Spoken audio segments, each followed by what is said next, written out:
We got a 2024 ZX10R here at Strada Performance, and we're doing E85 to 91 map. Let me show you guys something what this bike is like stock and after. So this is a 2024, very simple setup, very clean. And on the first pull we made 167, and after that we made 172 with just a little bit more fuel. It was a little too lean at first. I just added some fuel, compensated at the end, but it's still lean. I don't really like it. This is just the first revision ever without unrestricting anything else.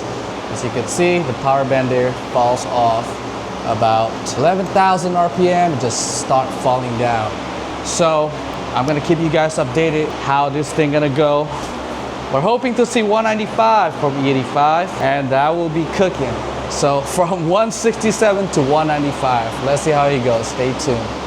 Alrighty guys, so we just did the revision number 1 in this bike. We removed all restriction. We did what the little sauce we put in there. So we still got a lot to go. This is the revision number 1 though. Let me show you what we did, the number, etc. So this bike comes stock at 167 with our Strada flashes. This is revision number 1. We make 186.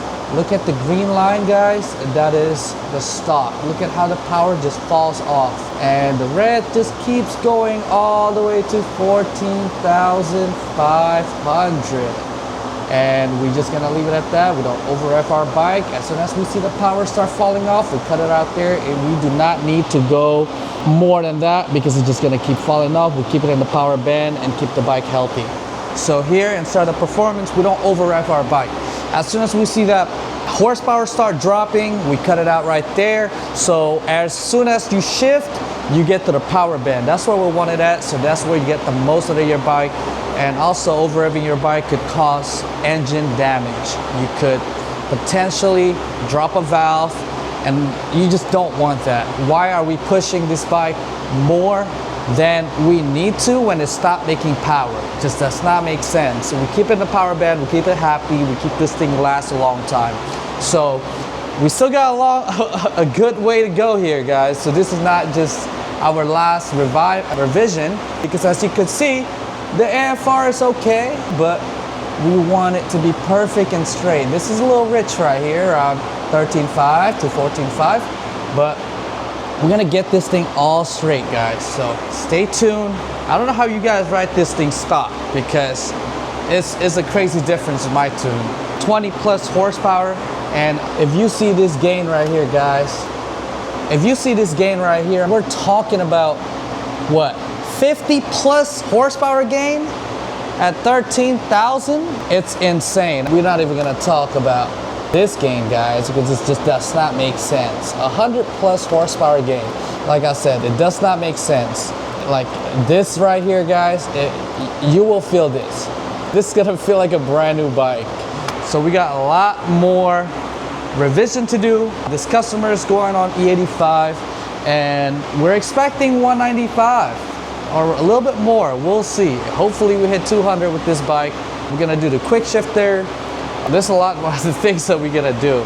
So while we are just waiting for this to get flashed, and let's get this bike going.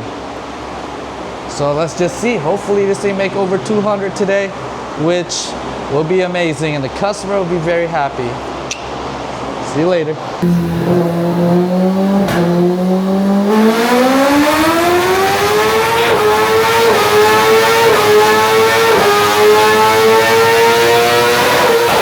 Y'all ready for this? This is just revision number 1. This Kawi is getting 2 maps on the ECU for E85 and 91. So let's see, this is the revision number 1. We just pull out all the pump gas, put E85, and we make 1 pull. I make my little adjustment in the fueling tables. I added what I need to add, and then I did 1 pass. So this is the first one. Don't judge the AFR from here. So let's see.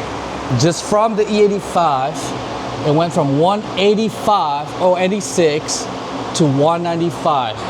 And remember, the red is the E85. and we are very, very rich. We're about 1 point off right here, about a little bit here, but it's pretty rich. That's why the power, I believe it will gain quite a little bit more. I don't know how much. I would say 3 to 4. We will see, but we like this thing at around 12.8 just to compensate for the Ram Air. So let's see where we got her at. We like this thing to be about 12.8, 12.9, just so we could compensate for Ram Air in real life when you're going about 180, 170, all that wind or air going into your motorcycle. So we like to compensate for that. A lot of people don't know how to do that, but here in Strada Performance, we've tested this thing on the street. We've seen what the difference between dyno number AFR and street AFR. A lot of tuners don't know that, and I don't mind people stealing my sauce just because I don't want bikes are blowing up out there, because there's a lot more method to make more power than just AFR. There's a lot of target that I do here. There's electronic throttle target, torque target. There's so many target that I do here besides just AFR. So just because your AFR is perfect don't mean that you're making all the steam your bike got. So stay tuned and see how many horsepower we can get out of this bike. Let's go.